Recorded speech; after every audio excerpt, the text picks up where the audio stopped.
Hello, sir. What can I get for you this evening? Just one transition to net zero greenhouse gas emissions for the entire planet, please. Of course. And how would you like that prepared? What are the options? Well, I would recommend the method we call technology. It uses cutting-edge science and engineering to create a delicious transition which will improve your quality of life. Alright, and how much is that? We have a special price on that tonight, sir. Only 216 trillion US dollars. Ouch. Okay, what's the other option? Well, it is called the Recession vert, and it is free. Great. Is it nice? Well, sir, that dish is cold and tasteless, and it could cost you your job. And also, you have to eat it in the dark. Welcome back. As you've probably guessed, today we're going to be looking into the bill for cleaning up the climate mess we've caused.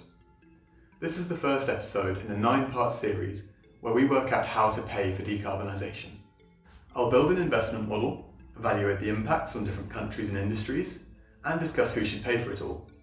But first we need to set out our assumptions, and today I'll be addressing the first one, that we should be paying for decarbonisation at all. As our friend the waiter mentioned, we could decarbonise for free. You like going on holidays abroad? Sorry, no more of those. You drive a car? Walk. You like not freezing in winter? Tough. Some people see this scenario as an opportunity to reconnect with the earth and their community, living on locally sourced seasonal vegetables by candlelight. This rose-tinted vision of a simpler life has some appeal, but critics have labelled the idea as the green recession.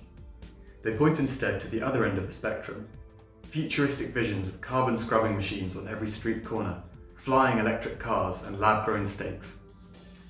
But, as with most things, it's ridiculous to frame this debate as a binary all-or-nothing choice. Instead, let's explore how different approaches are most appropriate for different sectors. And rather than going through them one by one, let's categorise them by 2 relevant factors so we can build a more generalised rule.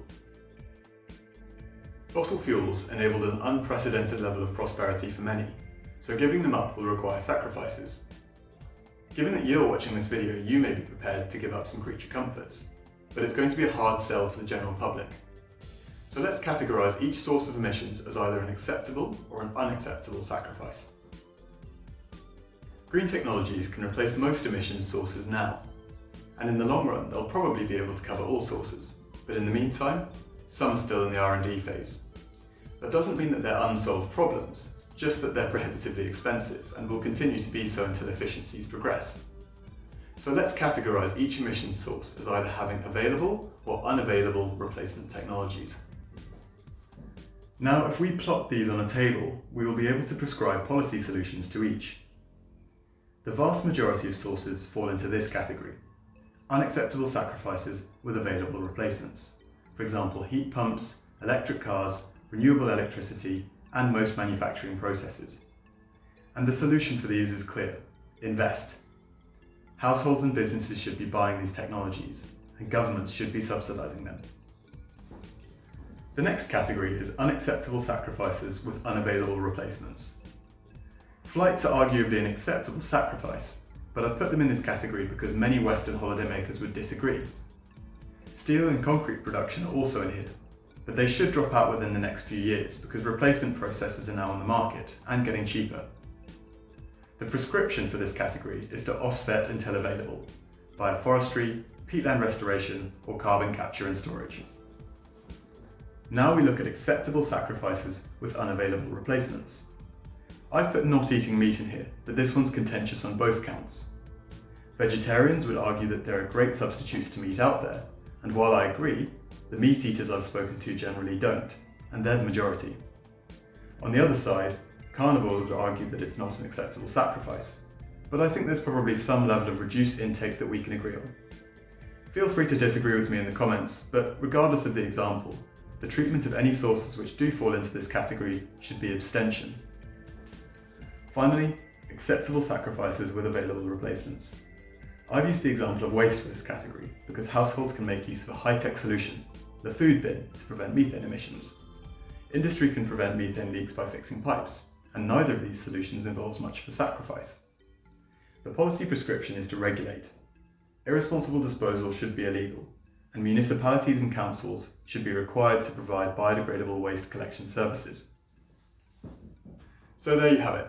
I believe a green recession approach is only justified in a few niche sectors like meat production, and these industries should be supported to either transition away from emissions or retrain staff. Everywhere else, we need to spend the money. I used the assumptions we've looked at today to categorise each source of emissions in my cost model, and it led to some interesting diversions from other estimates. But that's a subject for a future episode in this series. How was your high-tech decarbonization, sir? Very good, thank you. Magnifique. And here is your bill. Oh. 10, 20, 30,